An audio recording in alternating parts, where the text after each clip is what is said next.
Welcome to the Wizard of Radical Self-Respect. My name's Jared Mello, and I'm the Shepherd of Black Sheep. Today I'm going to go over something that I've been hearing more of recently, being called an ableist for how I talk about narcissism. Or they'll say you're perpetuating stigma, or you're demonizing narcissists, etc. And the reason why this even happens is because there's a few reasons. There's more people that are quote unquote self-aware narcissists now. They watch people like Dr. Mark Ettinson's channel. And for those who don't know, Dr. Ettinson and Dr. Salerno, they're going to be making an appearance on my channel next week. That'll be uploaded either next Monday or next Tuesday, but that should be a fascinating discussion there. But there's a few things they don't like, and I'll go over what they don't like. One, they think the term narcissistic abuse is ableist and creates stigma. And they think that because, well, oh, if an autistic person abuses someone, is there autistic abuse? Is there, if the depressed person abuses someone, is there depressed abuse or borderline abuse or fill in the blank? And to me, I can kind of understand it, but there's a big difference. The big difference of it with it is this, is that narcissists are abusing in very large part because of their narcissism, right? They have grandiosity, either covert or overt. They are antagonistic, covert or overt, have impaired empathy, and they have this hyper need for control. And in those things, that's what creates the abuse in a lot of cases. So I would challenge somebody, show me a narcissist that's not abusive, right? And here's the other thing about it, right? I think the goal of this channel is to help the victims. It's to help the people that are being abused. With that goal in mind, it is helpful to say the narcissist. It is helpful to say narcissistic abuse. Mac and Jolly, how are you both? So I think that's the benefit of it. Like if the goal is to help the people being abused, you mentioned that word. It's not a perfect word because sure, there are different types of narcissists and there's different levels of severity. Absolutely true. But in regards to helping the victims of this, if you get very, very specific and you have to read a 10-page disclaimer before you say anything about narcissists, well, who are you helping now? Now you're not really helping anybody. You're like, no one's going to find your content for one. You're not helping the victims. And there's so many people that have been victimized. They are extremely grateful content like this is out there. So I get what they're saying when they say it, but if they really have a problem with the term narcissistic abuse, you can look to the original self-aware narcissist, Sam Vaknin. He's the one who says it all the time. I created the term narcissistic abuse. So if all these other narcissists are going to have a problem, they can look to Sam Vaknin there for the one who created that issue. But also, it's also a real pattern. The pattern of love bombing, devaluing, discarding. That's a pattern of narcissistic abuse. It just is. And then here's the other aspect of it, right? If someone's a narcissist and they know they are, like no one's looking for narcissists to stigmatize. No one's looking for narcissists to demonize. What happens is someone gets abused in their own life. They get mistreated. They get put through the ringer. And then they're looking for answers. That's what happens first. No one's saying, oh, let's go find some narcissists to demonize. No. What happens is the opposite. People get abused and mistreated, and then they're desperate for answers. And then they find content like mine or many of the other people that talk about it. And then they're extremely grateful they found that content. So it's not like people are looking for narcissists to demonize or stigmatize. People are getting mistreated first because people are acting narcissistically or abusively around them. And then they put two and two together. That's another aspect of it. And also, if you're a narcissist, here's the other thing. One, if you're no longer acting narcissistically in your relationships, why do you care how other people talk about narcissists? To me, the image of the disorder of narcissism or the image of narcissists is not really something that should be defended. If a lot of people with the disorder mistreat people and abuse people, there should be a certain element of stigma with that. Just like, for example, and I equate it to this. So in AA and NA, they talk about active addiction or active alcoholism. Hello there, Becca. And so And what happens is this: they say once you're aware, you fully work on no longer using the drink or drug. But there's still, rightfully so, a stigma of the active version of alcoholism, the active version of addiction, because they know at the very least they're harming themselves. And often they can harm others because, sure, there can be narcissists that are also alcoholics or addicts, or people that can just be a jerk. They drink, they can become even more of a jerk. That's also true. Or they might just neglect the people they really care about. So there's rightfully a stigma of the people still acting out on that issue. Now, people understand that. I think a lot of people think addiction is a disease. And I certainly think there's some truth in that. I think part of it could be being trauma, like having trauma. A lot of people self medicating a mental illness. All of those things contribute. But I think the way people see addiction is pretty accurate. They'll say, okay, like we understand it's possible people have problems with drugs, but we're going to try to help them once they get clean.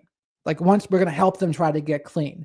But they also recognize, well, if you're still doing the thing, you're still doing the act of addiction, well, that's a problem. And the reason I mention this analogy is because narcissists themselves, they have shown that 12-step programs might be able to help them. There's been some good results with that. So if narcissists can admit they have an issue and then stop acting out on their narcissism, stop acting out on their addiction to narcissistic supply, hey, maybe that's something they can do. But again, this is only their responsibility to do this. When they claim that when we talk about narcissism, we're making it harder for them to get help, I kind of dispute that, for one, because there's been many people who have come to me and said, hey, Jared, it kind of sounds like you're talking about me. And I have helped several of the self aware narcissist types. Now, they might not have been the most severe versions, because if they were, they never would have thought there was even an issue to begin with. But they were less on the spectrum there, less on the spectrum of narcissism, and they were able to recognize. And so I was like, okay, I can help them. So, but here's the thing: once you recognize that about yourself, it's only your responsibility to do something about it. You can't control how other people talk about this. You can't control what other people say. All you can control is what's on your side of the street. So when I see people starting to police how people talk about narcissism, calling them ableists, saying they're demonizing narcissists, and here's the thing: I don't call narcissists evil.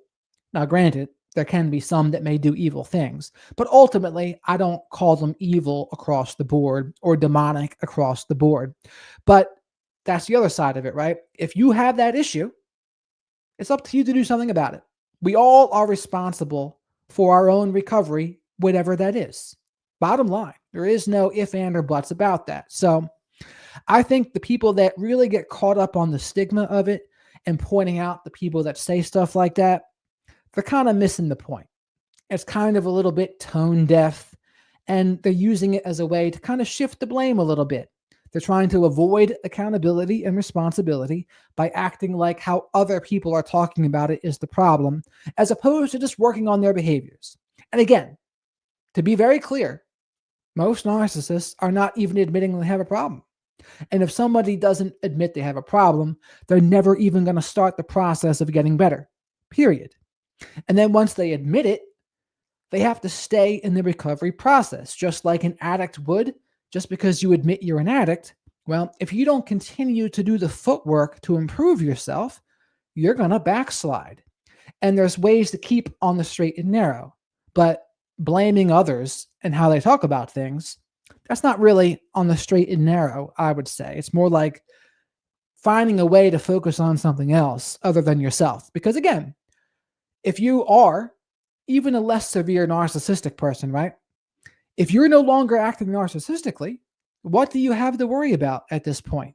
Like, if you're really working on yourself, why do you still need to defend the label? Like, people that are harming others, look at the terms grapists or the people that SA or psychopaths. Rightfully so. When you harm others, there's going to be some stigma. It just is what it is. So I don't think those things should really be defended in that way. If you're harming others, and let's face it, A lot of people with personality disorders are harming others. Now, granted, some borderlines, for example, are absolutely being harmed as well. But borderlines can also harm people too. Let's not forget that. But again, we all have to focus on us. And so I don't think calling out the behaviors of many narcissists, I don't consider that demonizing. I don't consider that stigmatizing. I consider it helping the people that are being abused by them. And if that's your ultimate goal, by all means, talk about the narcissism, talk about the behaviors. But this is going to be what we talk about, Dr. Salerno and Dr. Ettinson. Excuse me, it's Eatonson, not Ettinson. And I'm mostly going to let them talk, but I might give my thoughts here and there throughout that thing. Let's see. Wild Honey, welcome here. This guy's content is really good. Can he speak more on how narcissists hide behind their more accepted comorbidities like Papa? Thank you, Wild Honey. And I have talked about that actually. So I have made a video about how narcissists will hide behind the diagnoses of, they'll say they're autistic, or they'll say they're ADHD, or they'll say they're bipolar or depressed, anything other than narcissism, or even addiction. They'll say, I'm just an addict. But here's the problem with that. When people blame one of those conditions, that's really the opposite of taking accountability. It's making an excuse. So the right way to handle it would be, if they truly mess up, let's say, you know what? I messed up. I messed up. Some of that could be an explanation, but it's not an excuse. I got to do better. I apologize, and I'm going to work on improving myself. And that's true for every issue. There's three things that are extremely important for change: honesty with self and others, humility, accountability. Those three things. If you can do that, that's a damn good start for anything you have going on. Accountability, humility, honesty with self and others. And of course, narcissists really fumble the bag on that. And people have to be careful now, because there's a lot of the narcissists, like I said, I'm bipolar, I just need this. Or they'll do all the narcissistic actions though. And here's the thing. Narcissism can get misdiagnosed as bipolar up to 50% of the time, because like the mania phases can be when a narcissist is getting like good narcissistic supply. They feel fulfilled. They feel grandiose and superior. But maybe when they have a narcissistic collapse, they've been called out, or they get some sort of narcissistic injury. Now they look like the depressed phase of bipolar, and they can really go up and down like that on the roller coaster, and it's not good. But I would caution anybody, like if they're going to be doing some harmful behaviors and then they hide behind those other diagnoses, that's a problem. And I'm not telling anybody to say, oh, you're not bipolar, you're a narcissist. It's like, well, that part doesn't matter. What matters is their behavior. If they're doing the behaviors that are toxic, that's a problem. And if they want to get better, it's up to them to do the steps. So like if they truly are bipolar, I mean, a lot of times that involves getting on psych meds. A lot of times that involves really monitoring your sleep, diet, and exercise, and removing addictions. Because that's another big part of it too. Addictions contribute to a lot of negative things, right? So if you're bipolar and then you're doing cocaine or stimulants, yeah, you're going to be put on the emotional roller coaster. So you have to stop shooting yourself in the foot. Wild Honey says, yes, exactly right about the misdiagnosis. Thank you for going more in depth into the explanation. Of course. Of course. So those comorbidities, and they can happen. Narcissism can be comorbid with bipolar. Narcissism can be comorbid with ADHD. It can even be comorbid with autism. A lot of people don't like to hear that, but I think it can be. And of course, narcissists can also be addicts. And you could say any narcissist can simply be addicted to narcissistic supply as well. So I think any narcissist could technically qualify as an addict of some sort. And it's up to all of us, though. And even in the autistic community, I would get a lot of pushback, because they would say, because I said one of the differences between a narcissist and an autistic person would be autistic people should be able to like listen to other people's boundaries and respect the word no and be able to take accountability. And people were like, no, an autistic person with rejection sensitivity dysphoria, or what's the other one? Pathological demand avoidance. They're not going to do that. And it's like, well, If you are high functioning enough to know that, well, now it's like your responsibility to do something about it. And some of them were talking about their kids that were maybe nonverbal, like, or level 3 autism, which is severe autism. It doesn't apply anymore when you're that severe. Like, that's pretty debilitating at that case. The higher functioning versions, though, that's a different story. Like me, I'm a higher functioning version of the spectrum. So it's up to me to take accountability for everything. And when I went to AA and NA, that formula is extremely helpful. It just is. And I think there was no coddling back then. This is 20 years ago now, mind you, 15, 20 years ago. But they didn't coddle me. They said, like, no, like, you need to, like, be quiet, have some humility, be honest with yourself and others, and take accountability. No excuses. And I think some of this attitude of having to pander to some of this stuff, some of the narcissists want you to pander to their condition, apparently online. And that's just not how life works. Life doesn't work like that. And they want you to have to tiptoe around their boundaries, tiptoe around their sensitivities because they're extremely sensitive to criticism. It's like, no, that's no one else's responsibility to do that. It's just not. And only to the extent you think like narcissists wouldn't get treatment anymore. But even then, it's like we're still trying to help the people that are being mistreated by them. That's number one. And there's going to be more people that are being mistreated looking for help than the actual perpetrators looking for help. But I am also for, like, I'm for ultimately what Dr. Eatonson is doing. I might not completely agree with all of his methods, but ultimately, I think it's good. It's good to try to help narcissists that are willing to be helped. I don't think that's necessarily a bad thing. I think the danger becomes when you try to pander to them so much that you police how other people talk about things, and that could actually hurt the victims. Adam Smith has a good quote, and he said, "Mercy to the guilty is cruelty to the innocent." And I could absolutely see what he means. Now, of course, it depends on what's going on, but if you try to be too merciful to the people that are causing harm, that is cruelty to the innocent, if you ask me. Kat, welcome.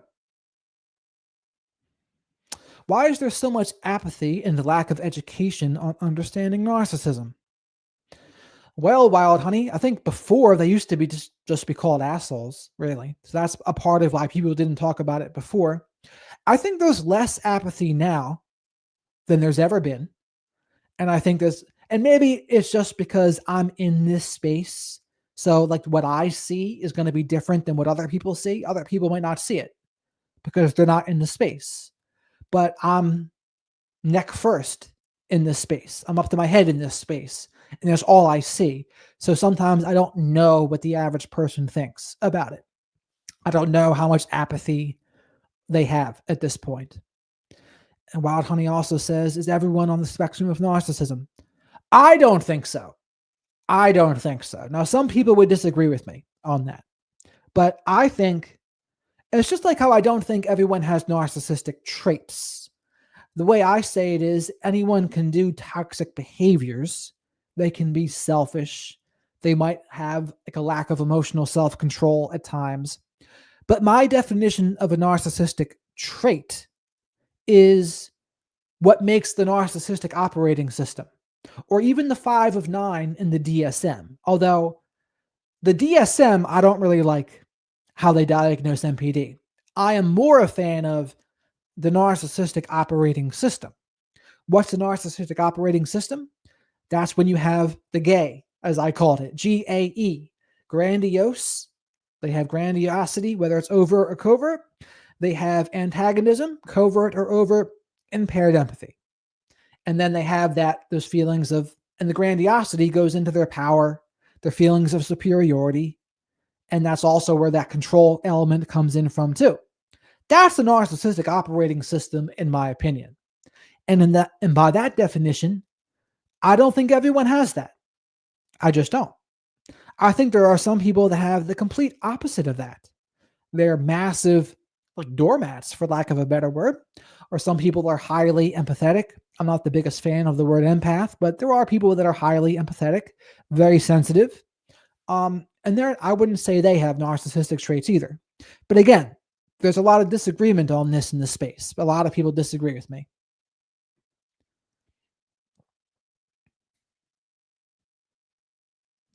So that's what I would say to that. Kat, welcome, as I said. Melissa, welcome. Yes, tiptoe around how they are. That's what they expect. Subscribe to their reality, as you said, Jared. No explanation needed. They caused the criticisms. Exactly right. And I think of all of them out there, and here's the other thing, in the self-aware narcissist space, pretty much all of them I've actually interacted with, except for one. The only one I haven't had an issue with was Kylie Rackham.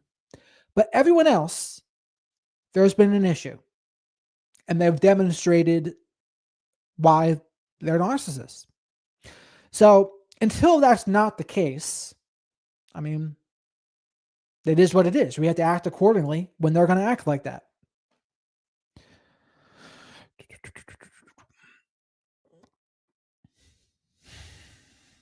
Kat says, I've got narc fleas from 2 narcs back to back. I am very defensive and hypervigilant now, which I need to shake. Hey, awareness is the key, Kat. So narcissistic fleas is absolutely a thing. I think it's pretty much a symptom of CPTSD. And we become like the people we surround ourselves with. And let's face it, a romantic relationship, that's the closest relationship you're going to have with somebody. So if you have a romantic relationship with a narcissistic person, yeah, some of their behaviors could absolutely rub off. Now, you're not going to catch full-blown narcissism from them, but you can catch some of their behaviors. And the same thing if you have a narcissistic parent. Like that relationship isn't as close as a romantic partner, but when you are raised by those people, like they say, if you had a narcissistic parent or any parent, how they spoke to you becomes your internal voice as an adult. And for some people, that's a good thing. And for some people, not so much a good thing, let me tell you.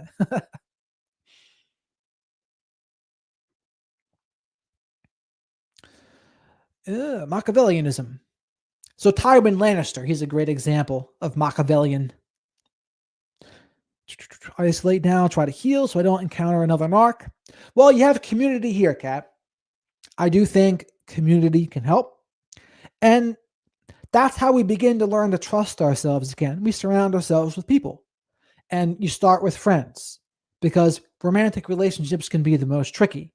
But the more we trust ourselves, the better it's going to go. That's why, to me, the number one priority after a relationship with a narcissist is learning how to trust ourselves again. Or maybe for some people, learning how to trust themselves for the first time because they never did. But when you do that, you unsubscribe from the narcissist distorted version of reality, and then you trust your gut about people. And for some people, they really struggle with this. But for a lot of people that do consultations with me, that's where they are. They're struggling to trust their gut on things. And it takes some time. And I think it helps, like when you see your gut proven correctly. So you get some track record of success. Okay, I had a gut feeling about this person, and then they turned out to be pretty rotten. My gut was correct.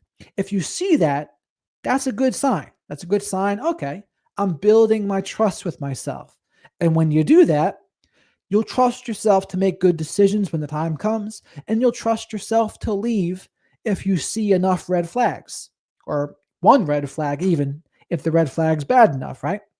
So again, it's most important to trust ourselves. When we trust ourselves, and here's the other thing, we're not afraid to walk away. There's a lot of people, they're afraid to walk away. Why are they afraid to walk away? Well, maybe they don't want somebody to be angry at them. Maybe they don't want to be alone. Maybe they have a fear of abandonment. But whatever it is, they don't want to. And when they don't want to, they become more willing to overlook disrespect. They overlook the red flags. And then before they know it, they're in a pretty bad spot. Machiavellianism is not the same as narcissism. So Machiavellianism is someone that's all about power. So most politicians, I would say, are Machiavellian. And there's someone that just puts power at all costs. They play the power game. Now, granted, many narcissists are also Machiavellian for sure. Yeah, it's one of those weird ones. I don't know how to spell it either. But it's part of the dark tetrad and the dark triad. Thank you. I appreciate your lives as a way for me to check in, check myself, and reinforce my desire for a healthy, happy future. You know I'm happy to help, Kat. How do you get over wanting revenge on the narcissist? You feel your feelings. I say you have to feel it to heal it, and you let yourself feel whatever happens. So if you feel anger, you let yourself feel anger. You feel sad, you let yourself feel sad. You feel grief, you let yourself feel grief. And if you do that enough, eventually what will happen is you'll stop thinking about the narcissist as much, and you will be unsubscribed from their distorted version of reality. And this is where stupid expressions can help me too, where I realize you can't get ahead if you're trying to get even.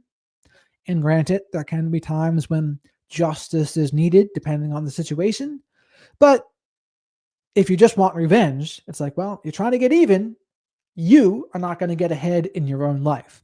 One of the symptoms of being unsubscribed from their distorted version of reality is you stop thinking about them. You stop thinking about, oh, what would they think if I do this? What would they think if I say that? What would they think about this new partner I have? The fact that you do that means you're still subscribed. You are still thinking about it through how they would see it, through their distorted lens. To recover, we have to do the opposite of that. We see it through our lens, and we do it for, oh, what's best for me? I'm going to do what's best for me, regardless of what they think or what they feel about it. Frank Sinatra said the best revenge is massive success. And I would agree with that sentiment. You could say revenge is not needed, but even just for ourselves, right? You might not be ready for that, but just remember, so you want to get revenge? Remember this. The best revenge is massive success. So do that. Like, focus on yourself. Live for you. Live and do what you need to do in your own life. And you do that long enough, you'll stop thinking about the narcissist over time. Now, granted, if you have to co-parent with one, that's a different story. It's going to be a little more difficult in that case. In that case, least amount of contact necessary. Why do they like to keep your things after the discard? To mess with you, to make your life more difficult, to try to make you miserable. Because when the narcissist loses control of you, they want to control how you feel, or they want to control how other people see you. So anything they can that's just to be difficult, that's what they're going to try to do. And if they have your things, that's just one way they can try to be difficult. They'll make you play a bunch of games, jump through their hoops to get your things back. It just becomes obnoxious. It's about control for them. It's the one thing they have control over, and they're going to use it as a pawn. Just like how a narcissistic co-parent, that's what they do with their kids, right? They lose control of the mother or father of their children, but what do they still got? They still got the kids. So the kids become weaponized and they use them as pawns. Jolly says, that's it, Jared. The best revenge is massive success. I knew you would like that, Jolly. It's one of my favorite things that Frank Sinatra said. And speaking of the Rat Pack and Frank Sinatra, for some reason, that scene with The Sopranos came into my head yesterday with Pie Oh My, because I posted a thing about the Sopranos' dysfunctional family and how I gave them all like a diagnosis in the family. And people were saying, no, Tony Soprano is not a psychopath because he liked animals. But there are some psychopaths that do like animals. And it's something that fooled Dr. Melfi in the show. But anyway, so at the episode with the horse and Tony Soprano, the Dean Martin song comes on, My Rifle, My Pony, and Me. And so he's another one. I like Dean Martin too. They don't make voices like that anymore. Melissa says, feel it. Great point. Feel it. Focus on what matters. Gain radical self-respect. And that is revenge. Amen to that. Amen to that, I say. Wild Honey says, why are they always plotting on you? Well, if a narcissist loses control of somebody, it gives them a narcissistic injury. If it's bad enough, they can get a narcissistic collapse, and they do not like that one bit. So they want to regain control at all costs because it's not about you. Some people mistake how the narcissist will do anything to get somebody back for, oh, they must care about me so much. They must love me so much, or they wouldn't be doing all of this. And that's just not the case. It's not about you, it's about them. They miss their medicine. You were their medicine that they were using for narcissistic supply. That's all it is. So selfishly, they want you back because they want you to serve the role that you used to. And if you refuse and you correctly refuse their hoovers, they'll get angry. And unfortunately, sometimes it can be a dangerous situation. This is where you'll see some bad violence occur in some of the most severe cases, but it's because they got a narcissistic injury, probably turned into a narcissistic collapse, and they become furious. So they do anything they can to get back at you because, again, they want to control you, but if they can't, they will try to settle for making you miserable and controlling how other people see you via the smear campaigns. The smear campaigns probably happened before you even broke up with them. That's when the seeds were planted. They conditioned the people around you to believe that you were the crazy one. They did this by telling half-truths, by telling lies of omission, outright lies, or really emphasizing any mistakes that you made. And the people around you, they listen to it and they're like, oh no, poor narcissist. You must be the victim in this case. My goodness, your partner is so crazy. How do you deal with them? And the narcissist is like, oh, I know. They're so crazy. They're so awful to be around. How do I put up with it? And they just love that, the sympathy supply, I'll call it. And again, if those people around you, they don't come to you, they don't know the whole story. But that's the other thing, though. And there's some disagreement about this here, too. But anyone who's just outright going to believe the BS about you without coming to you first, probably not that close to you. Now, again, that might not be a black and white thing to say, but for the very most part, somebody who's really on your team and cares about you, they're just not going to blindly believe BS about you. And if anything, they would defend you when you're not around. But if they're not defending you when you're not around, and worse, the narcissistic person feels comfortable talking trash about you to these people, that's a problem. Because they know that other person isn't going to defend you. Yeah, I mean, Dr. Eatonson treats them. How successfully are they treated? Well, that depends on the person. What I would always say is trust their actions. Trust their actions, don't trust what they say. And personally, anyone who's been severe enough, I have not seen it. I have not seen severe versions change. Maybe less severe versions, it's a possibility. But I don't want anyone to hold on to that hope because trust those actions first and foremost. Once you see they're a narcissist, you got to start treating them like they're a narcissist. Accept that. Accept they're a narcissist, and then you got to play by the rules. What are the rules? Going no contact if possible. Least amount of contact if necessary. Because at the very least, you got to get out of there to heal. You got to get out of there to unsubscribe from their distorted version of reality. If they truly changed, which I would highly doubt, you need to recover first anyway. You need to work on you. So, and again, once the trust is broken in these cases, at least for me, there's no coming back. Once someone's lost my trust, and once you truly don't feel emotionally safe with somebody, what's even there anyway? The trust is gone. The emotional safety is gone. What's left? I don't think much. I don't think much. So the answer, Wild Honey, is yes, but trust those actions first and foremost. My ex was violent when he realized he was losing control. I have to have him arrested twice. Yes, yes. Sorry to hear that, Jolly, but that is not surprising, though, either, unfortunately. It's a very common thing when the narcissist loses control, they lose their minds. And then it becomes a violent situation.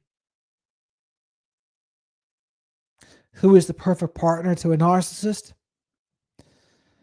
Oh, they would love somebody that's going to give them endless second chances, someone that's not going to stand up to them, someone that's just going to kind of do as they're told.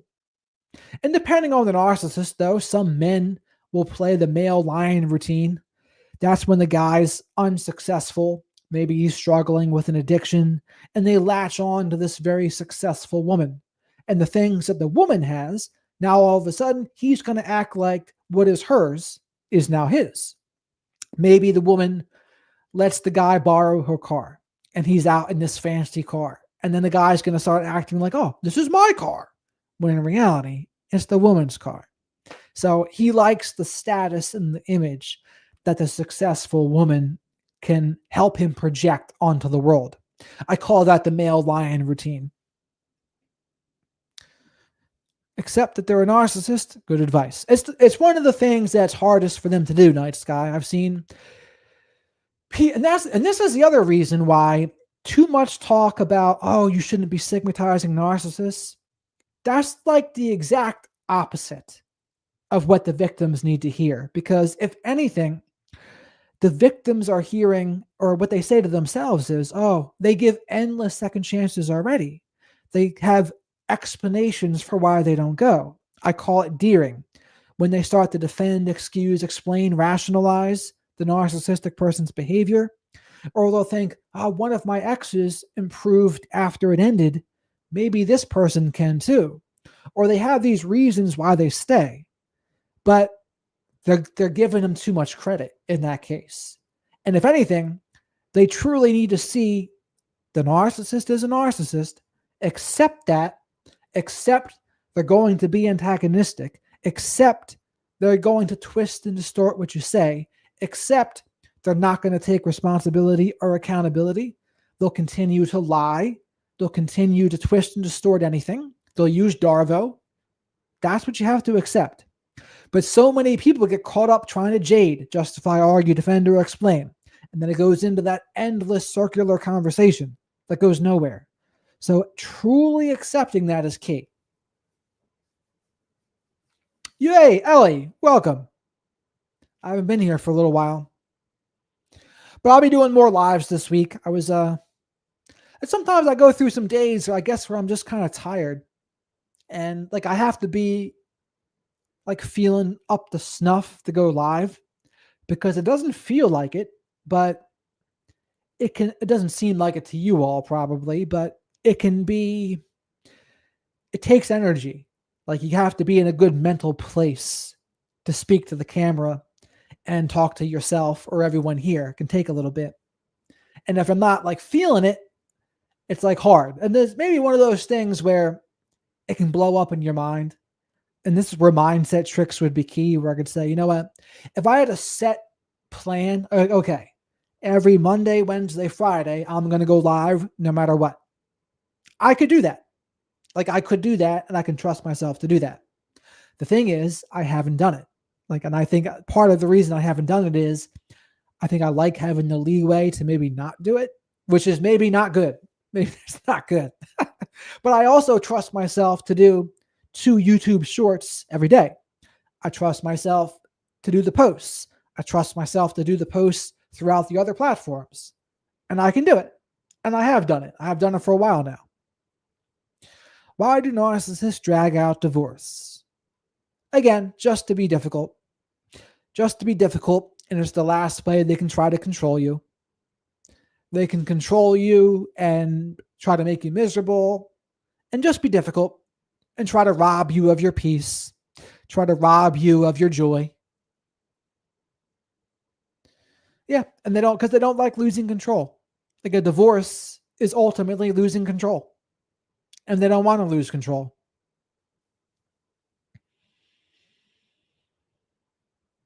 Yeah, and here's the thing, Ellie, I do appreciate you saying that. I think, like as of now, it doesn't make or break me because in terms of like the finances for the channel here, Like the lives don't make or break my finances. Like the interviews often do better than the lives. So they're like in that regard better financially. But I like going live because I like being able to freestyle a little bit and talking about other topics sometimes too. And sometimes like a 10 to 15-minute video, just a recorded video. Yeah, it's more jam packed, I would say, with information. Like the 60-second shorts, for example, that's what they are too. Like a 60 seconds of jam packed, no filler. 60 seconds, boom. 60 seconds, boom. But the problem with that is this: I've gotten so used to doing that it's a different skill set doing a 10-minute recorded video. I used to do more of the 10-minute recorded videos, and I've kind of fallen out of the habit. So now they're more difficult for me to make. Like I do 60-second videos, like poof. But now a 10-minute video, and this is the weird part about it too. I can do a live like this, and I can speak for an hour, 2 hours, and it doesn't feel like anything. But I think it's because I don't mind. Like when I do a recorded video, it has to be perfect. Like I don't want any mess ups or anything. So I frustrate myself. But I think in a live, it's more of a casual atmosphere. So it's easier. Is the narcissist frozen in time? What do you mean by that? As in they're not going to change? And I'll agree with that, Ellie. You gotta burnout's a real thing, right? And there's a lot of people going through burnout because they have adrenal fatigue, or they're not getting enough sleep, or they have other issues going on, high cortisol. It's wild. But I do take a lot of supplements that help some of that for sure.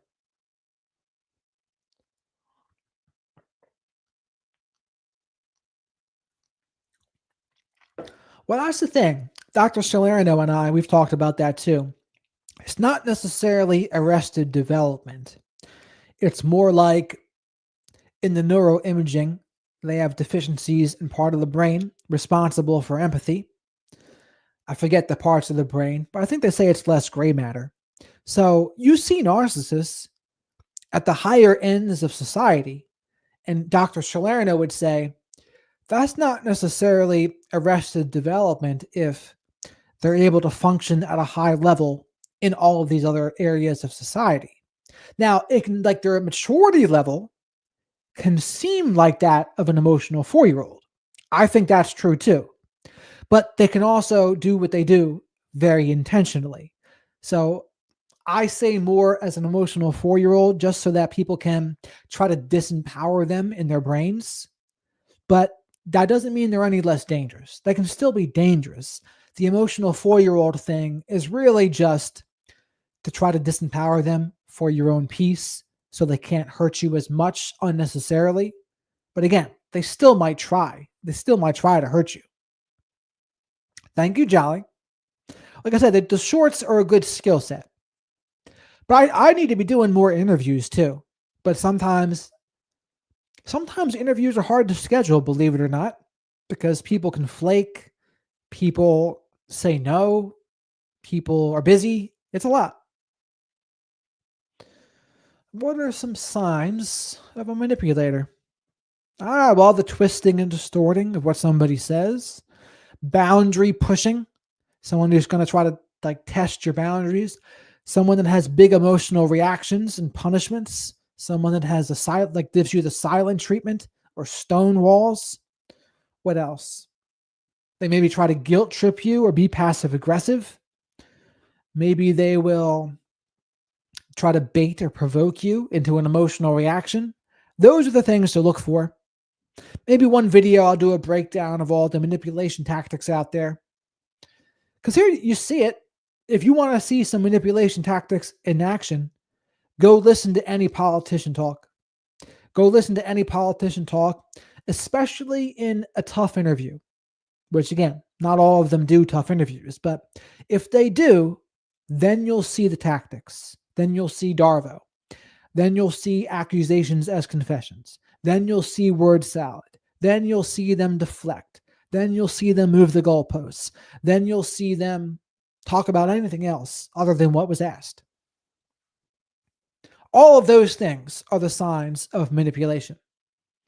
And sometimes it can just be the tone. Like there can be an antagonistic tone or a condescending tone. Those are things to watch out for too. Thank you, Ellie. But all of those things, like that's what I look for, like when I'm creating content, right? And I see it in the comments. Like there's when you get hateful comments, you can tell right away because there's just an antagonistic tone, a combative tone. They're being hostile. And you can tell like instantly this person's not asking this in good faith. But it takes a while to get to that point where you're like, okay, I can see this now. And again, not everyone's in my position, so they don't get as much practice as me. But I can, since I get the practice, I can then teach you all about it too. So what I really look for is that tone. And like, a lot of times it'll be a sharp tone. And you can just sense, all right, they're being antagonistic. They're trying to get under my skin. They're trying to be hostile. They're trying to be combative. They're not trying to have a discussion with me. A discussion is to find out what is right. An argument is to find out who is right. So they're all about arguments and then trying to get under other people's skin. And they'll like do subtle jabs, passive aggressiveness, or a tricky one, the compliment insult sandwich. I've gone over this before, but this is when they'll sandwich insults in between compliments or compliments in between insults. So they'll insult you, give you a compliment, and then insult you again. Or they'll compliment you, give you an insult, and then compliment you again. But that can really be crazy making and confusing because you're like, which part should I answer here? Should I address the compliment? Should I address the insult? But my recommendation would be once you notice that, abort. Abort. Because this is just not somebody you want to deal with. Once you're dealing with people like that, there's just no healthy interactions with them. And that's where the acceptance comes in. If someone's going to do those tactics, to me, they will always do those tactics. That's what I have seen. That's why the acceptance is key. You see the tactics, all right, that's it. And what gets people in trouble is this. They'll want to explain themselves. Because even me, I can sense myself sometimes. It's like, I want to prove myself right. I want to be right. I want this person to admit I'm right. But that's the wrong way to go. Because I do have some debate bro in me sometimes. I do enjoy a good debate. But with those kinds of people, it is a recipe for insanity. It's a recipe for driving myself crazy because they're not there to have a good faith debate. Most debates these days, especially politically, are not good faith debates. They'll just try to drive you insane. Yes, Jolly, very passive aggressive. Does take time to learn to see the manipulations? Yes. With time, people will learn. I'm very new to your channel. Wild Honey says, it's nice getting to know you. I have to go back to your old videos to get an idea of who you are. So far, I enjoy your content. Well, very good. The content goes back years. There's, even before I started numbering the interviews, there's interviews before that too. But I've talked about all sorts of things. And granted, from years ago, there's probably some things that I've updated my thoughts on. So if you go back 4 years ago, I might not completely agree. Present Jared might not agree with everything 4 years ago Jared said. Why? Because people change. People update their thoughts. And when I hear new things, I try to update my thinking. But definitely let me know what you think there, Wild Honey. Abort is right, Jolly. That's what you have to do. You notice those things? Abort. I walk away when I recognize it. That's the best thing to do. You can't go wrong with walking away. They can use fear to try to manipulate you too. Yes, very, very much so. That's where the intimidation and the bullying comes in. That's a big one. They'll try to just overpower you. They'll overpower you with bullying, and they'll say things like, if you don't do this, it means this. If you don't mean this, it means you're a terrible person. And for some people, especially if they're not used to it, they'll believe it. And then the other person gets them jumping through their hoops. But for the most part, Wild Honey, I'd stand behind, I think, most of it. Usually, it is not a true debate. It's something aggressive and sneaky. Yes, absolutely. The bullying is obnoxious. Like the in your face ones, they're pretty easy to see now, right? The ones that get me are the ones that aren't instantly that way. So you'll see somebody, it seems like they're making a good faith comment. So you engage with them. Then a couple comments later, then you see the toxicity and you're like, here I am. I'm in this thing now. And now this person's toxic. So now, like, even to me, that can still happen, right? Because they hit it at first. They don't display it all right off the get always. Some do, but definitely not all. Big heart, no BS. Welcome back. What is the most powerful tool you can use against a narcissist? Radical self-respect is the most powerful tool. Part of radical self-respect is no contact and strong boundaries. No contact's a boundary.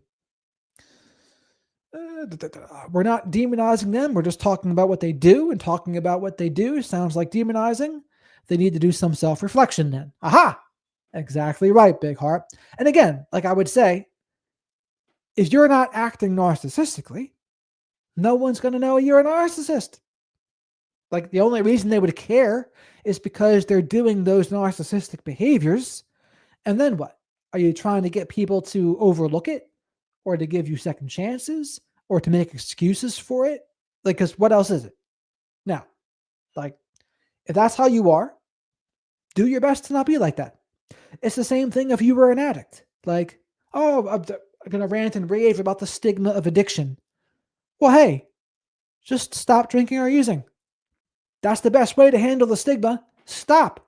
Stop doing the thing that was problematic. How do you handle family members who are still in contact with the family narcissist and try to make excuses? I'm just tired of having the convos. Unfortunately, you have to be careful with the people in the family that still talk to them. And granted, some of them can be flying monkeys, but not always. It just depends on the dynamic. But I would say you definitely have to be careful depending on how close they are to the narcissistic person, because everything you say to them, especially if they're a flying monkey, they're going to report back to the narcissist what you say, almost without a doubt. So you have to be careful, unfortunately. And then that narcissistic person is going to weaponize what they hear. I mean, this happens in my family. There's one person I've cut off, and I know because there's still people that still talk to him that I talk to. I know some of them feed information. So unfortunately, I just have to be careful. It's either that or cut them all off completely. And again, it's up to you if you want to do that. What are some steps to recover from narcissistic abuse? Well, the first is trying to go no contact, leaving the situation. To go no contact, you block them on everything. Unsubscribe from the narcissist's distorted version of reality. Part of unsubscribing is learning about what happened to you. So when you make sense of the behaviors, you learn about what happened. It puts the pieces of the puzzle together.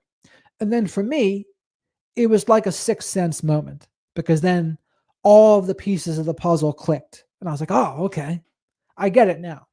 And it helped me. But there comes a time also when we should probably stop watching the content on narcissism for a while. And then you move forward in your recovery, right? So a good clue you're in a good place is you can watch this content and you don't think of anyone in particular. So even for me, I talk about this all the time, right? I don't even think of anyone in particular anymore. Like years ago when I first came in, it was all about this one girl. And I would see everything through that lens. And then I would see it through a family member's lens for a little while. But now it's like, no, I don't see it through any of their lenses anymore. I don't think about either one of them, really. unless I go out of my way to mention it. So those are the steps: no contact, unsubscribing, learning about narcissism, working on our side of the street, practicing radical self respect, and trying to live a life beyond our wildest dreams, chasing our dreams, chasing our goals, building our relationships, trying to become the best version of ourselves. Those are the ways, because it's more important to be the right person than to find the right person. Big Heart says, sadly, I've had to go no contact on those who still have contact with a narcissist. You cannot let them rope you back into a relationship with an abuser. Yep, I don't blame you for that. I don't blame you for that. That's what has to be done sometimes. Took me way too long to stop having the family fake conversations. They usually weaponize anything you say. Yes. Yeah, and that's just where it can be dishonest harmony, where it can just be something that feels fake. It doesn't feel genuine. It lacks authenticity. And especially if you're used to being genuine, it's very unpleasant going back to those circumstances. Charlie says, I've had as little to do with the narc in my family. You can't go wrong with that, because if someone's absence brings you peace, what did you really lose? Not much is the answer to that question. You didn't lose a thing. So, and that's the thing, because some people, they are certainly not peaceful oriented. And why aren't they? Usually it's because they're very controlling, very critical, micromanage things, antagonistic. They turn mountains out of molehills. Like those are the indicators of someone that is not a peaceful and pleasant person to be around. And that's why I call my friend Kelly, or she calls herself, P-Dubs, peaceful and pleasant. She'll be back on the show again at some point soon. Do you listen to Cluster B Milkshake? I have interviewed Cluster B Milkshake a couple years ago. I don't listen to her anymore, but I did interview her a couple years ago. I love that, Jared. It's more important to be the right person than to find the right person. That's right. It really is. I have found that when we are the right person, things take care of themselves, because either way will be good. But when people really have like a really hungry heart, that's when they're a little more susceptible to overlooking some things. Or even for guys, they can be like, they're like thirsty for sex. Oh, and then all of a sudden they can wind up in some bad spots because they have this force propelling them. I agree. It's a very valuable truth. It's something I try to live by. I'll have to tell her you said that, Jolly. I talk to Kelly every day.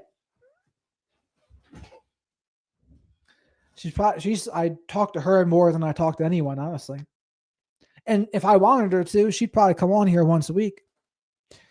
What should I do if I suspect a bipolar has underlying narcissism and is just masking? Who is it in relation to you?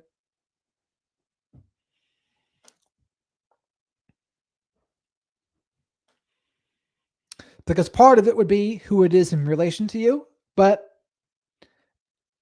the other part of it would be how are they treating you? Because if they're treating you poorly and disrespecting you, I would have a very difficult time telling you to put up with that. I would say to you, no, you need to practice radical self-respect and get out of there if you can. Do you still talk to them?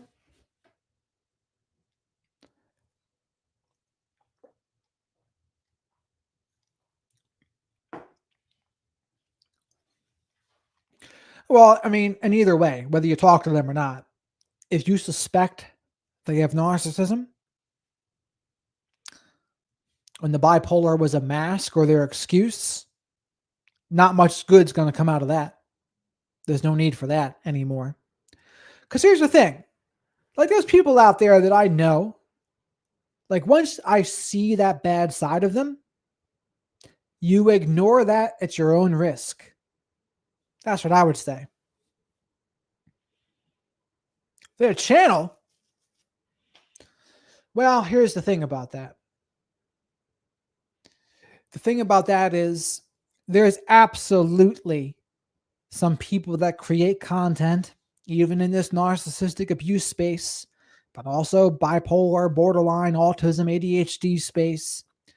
I could almost guarantee you there are some that are narcissists that are just playing the victim, but they love the opportunity to create content to get attention, admiration, narcissistic supply, and appear like the authority on somebody. So it checks all the boxes. Oh, I can be an authority on the subject, get narcissistic supply, be a little bit of a victim. And so it's something to pay attention to. I'm not saying everyone's that, but there's certainly some, I would say. So, Wild Honey, I would say to you, yes, that absolutely happens. And it doesn't mean everything they say is wrong, but you would notice if you disagree with them. If you disagree with someone like that, or you have a difference of opinion, how do they handle that? Because if you are, and granted, you're not antagonistically disagreeing or being a jerk when you disagree, but you just plainly disagree in a respectful way. How do they handle that? If they can't handle that, or they instantly act antagonistic with you, not the best. Not the best. How did I know, Wild Honey? How did I know? Well, this is the difference between me and many of the people that are actual licensed professionals. Like, I've lived it. I've lived through it in family, romantic relationships, friendships, work. That's something that those people didn't. I mean, especially when it's in your family, right? You grew up with it. It's there. It's how you existed. And if someone else didn't have that experience, it's just going to be difficult for them. Now, granted, there's people that wind up with narcissists that didn't have a narcissistic parent. That's true too. That can happen. But I've just so happened to have both.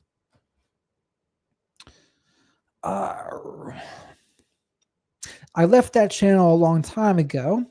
I just don't understand how so much people worship him and cannot see behind the mask. Dare I ask who it is, or would that be a breach of confidentiality? Well, what happens is, I made a post about this the other day.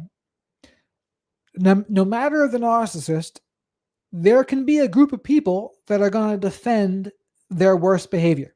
They're going to be flying monkeys. They're going to worship the narcissist.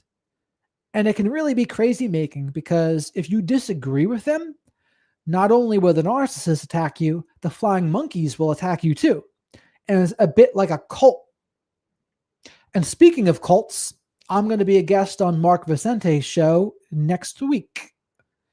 He's part of the NXIVM cult, I think it's called. When you live through it, you earn a special kind of degree, LOL. You are an expert in ways other people are not. I would say that is correct, Big Heart. And some people, they'll still try to come at me and they'll say, Jared, what are your credentials? Do you know what you're talking about? Do you have an LPC, an LCSW? You have a doctorate? You have a PhD? And like, you can tell by how they ask a lot of times, like, are you truly asking me because you want to know? Or are you trying to use it as a way to dunk on me and say, oh, see, you don't have that degree, so you must not know what you're talking about. Because here's the thing. I had to learn, because I used to get annoyed about that. But I said, okay, but you know what? It is fair. It's a fair question to ask of any person in my position. It's a fair question to ask, even if I know they're being antagonistic. So I'll just answer the question. And then I'll just know that the next thing might be, oh, so you don't know what you're talking about. And I would say, well, there's licensed professionals that learn from me. There's licensed professionals that refer people to me. So it's like, who really knows what? If they're going to refer people to me, I mean, how necessary is that L or doctorate to teach this stuff if that's the case? I would love to email and tell you their channel privately. You can see from A to Z the manipulation. I just don't want his flying monkeys coming after me. No, I get it. I get it. It's not like I have a whole lifetime experience of narcissistic abuse. Who would you need to go to school for? I totally agree, Big Heart. Now, for me, all it would do is it would probably make me more legitimate in YouTube's eyes and some of the algorithm's eyes. That's true. I don't think I would like playing by the rules they have to play by, though. I like being a little bit more of a cowboy.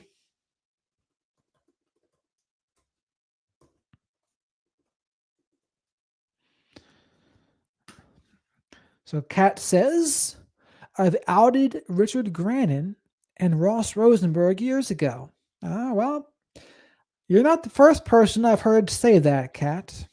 Richard Grannon was just on Mark Vicente's show. Richard Grannon also liked one of my Instagram posts the other day. Small world out there. And Ross Rosenberg, yes, I think we've talked about him on the channel here before. Yeah, they try to invalidate you because you don't have a special degree on it or something. Yes, it is annoying. But I've just had to learn to just to take it and say, you know what? I went to school for mental health counseling and addictions counseling, but most of what I know, I learned from my own experience and other professionals. That's the answer. There's nothing else to it, right? I've read a lot of books, watched a lot of content, and learned from my own experience. And if that's not enough for somebody, then that's not enough for somebody. But for some people, they do really want to see that doctor. They want to see that license. And if you don't have it, they just kind of dismiss you. There's a fair amount of people that are like that. There's a fair amount of people that, like, there are some people that would come to me and say, Jared, can you put me in touch with Dr. Salerno? I want to do something with him. I want a session. It's like, you do know I do the same exact thing, right? But they overlook me because they think, even if they know I know what I'm talking about, they think, oh, well, the professional, I'd rather go to the professional. Which I don't necessarily like that. I kind of think that's a bit of a slap in the face to me, a little bit disrespectful. Yeah, so I mean, there's a fair amount of people out there that just because someone's creating content about this doesn't necessarily mean they were 100% the victim. There's several possibilities. One possibility is they just got out-narked. They got out-narked by somebody. Another possibility is they were the narcissist. They're just now playing the victim. You would think, though, that should be able to come out in the wash a little bit, but not always. But not always. Or it's a mutually toxic situation. And there are some people who would say there's no such thing as a mutually toxic situation. And I just don't buy that. I definitely think it's possible for there to be two toxic people. Even like Johnny Depp and Amber Heard. I think that's probably a good example of two people that were fairly toxic. Now you could argue who is more toxic than the other. Like, I don't know enough about it. I thought it was Amber Heard that was more toxic, but I don't know. I haven't done much digging into it. You know, I would love for you to analyze that guy. One thing I know is he refuses to go to psychotherapy. And for me, that's a huge red flag. Yeah, I wonder why. Maybe he doesn't want to learn about himself. There are people like that. One of my sisters is like that. I went to film school and journalism school so I could write books and make movies about my narcissistic family. There you go. I love it. I just want to talk to someone you can tell gets it. Many licensed therapists don't have a clue about narcissistic abuse. Yes, I hear that a lot. I definitely hear that a lot. Yes, Depp and Heard are both toxic. She was more bat crazy. Yeah. Very appropriate emoji, Kat. Very appropriate. Exactly, because borderlines are attracted to narcissists. Yes. I always reminds me of Eminem's Love the Way You Lie or Rihanna's Love the Way You Lie. To me, that's like about a narcissist and a borderline in a relationship. Or Amy Winehouse's Back to Black. That's another one. That's another, I think, like narcissist borderline situation. Amy Winehouse was the borderline. Dolly already wrote a book with the intention of making it into a film. I love it. I love to hear it. I'm all about people giving their gifts away and doing what they got to do. Exactly right again, Jared. He does not want to know he lives in victim abuser consciousness. Aha. Yeah, so I'm glad you're onto him because some people don't see it. But I'm glad you see it. And by the way, but to give George a demerit for not being here, George and Rhodes and who else? There's a couple others that I can't remember.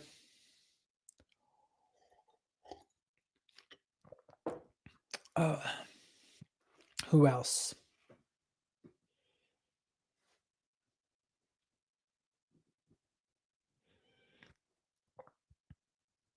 Now I'm a big Amy Winehouse fan. I think I would have loved to have like a drink with her back in the day. Yeah, they might be jolly. I always say when people don't have their names, it's easy for me to remember you, Jolly, because your name is your name. But others that they have like a weird name, sometimes it's different. It's harder for me to remember.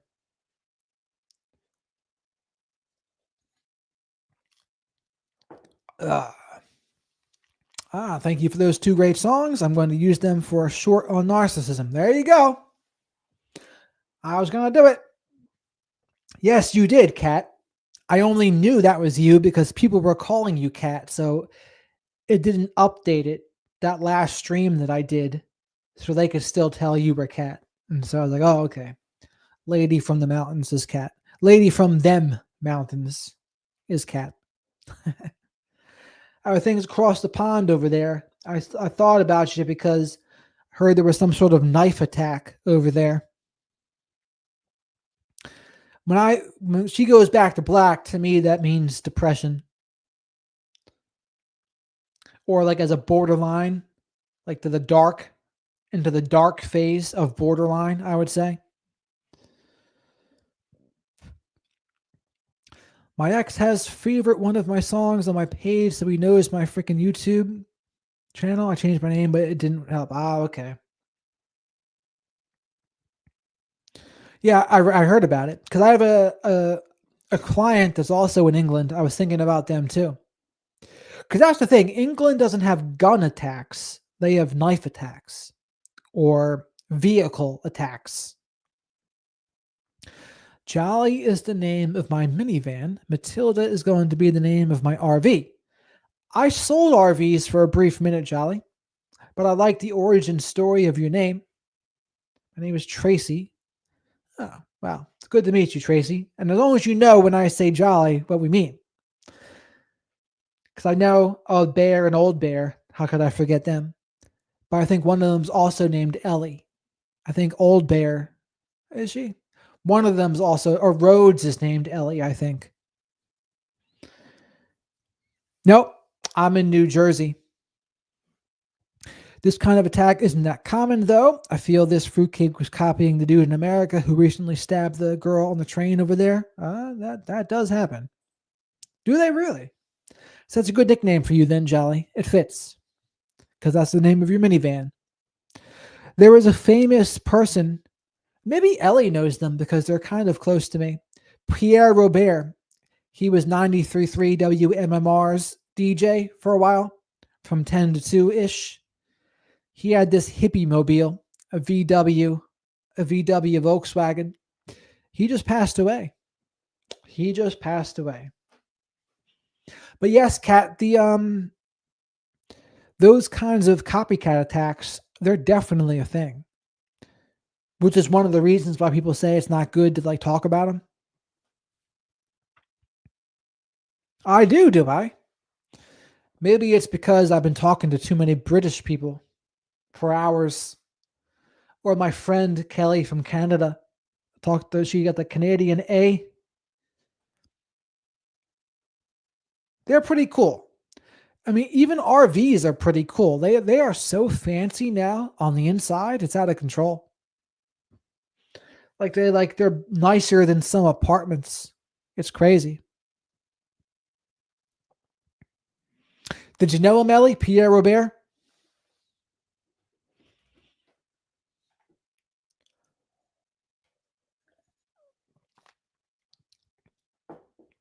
He was a classic dude. He was 70 years old.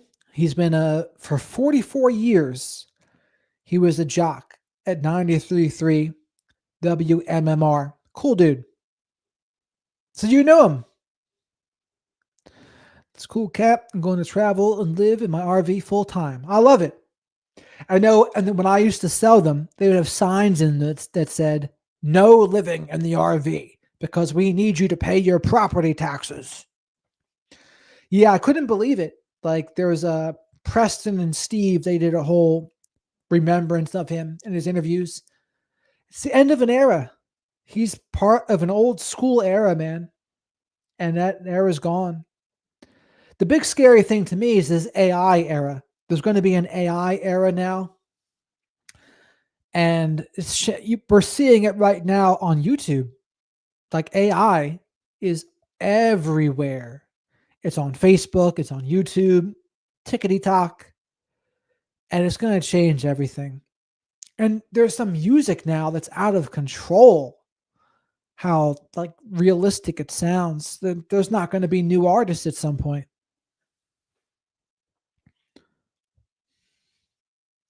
Thank you for your great content once again. It was good talking to you, Jared. I would definitely try to catch another live. I appreciate that, Wild Honey. Probably tomorrow or the next day I'll be back again. We're gonna go over Dr. K, for those who know him. He was on the Diary of a CEO. He talked about some of the hot topics on narcissism, and we're gonna go over them. And Diary of a CEO, he goes over a lot of good like guests. Like Gabramate. Who else? Chris Williamson, many others. I'm going to invite Dr. Robert Glover back on at some point too. Some of them, Cat, I do like one. I'll play it for you all at some point. But it's Gangster Paradise by Sold Out. That one's really good, actually. It's mind-boggling how good it is. It's actually scary because you realize, wow, the second these things go into human form, it is all over, Jack. It's all over. The second people can start sleeping with robots, it's all over. Humans are in for a rough time at that point. But all right, it's about time to wrap this thing up here. We said what he had to say about the narcissism and demonization and etc. I wanted to do this one in advance of the Salerno-Eatonson debate, but I thought this was a good preamble for it. I missed the earlier days when YouTube was new, better user features. Yeah, it's becoming, I don't like it. You got it, Cat. You know, it's always a pleasure to have you all here. Jolly, Wild Honey, Cat, Ellie, everyone else that's lurking that might not be here. It's always great to have you all. So with that, over and out. You got it, Jolly. Yeah, you know there's some lurkers out there. There are always going to be some lurkers. Phil Bradley, and even George can be a lurker.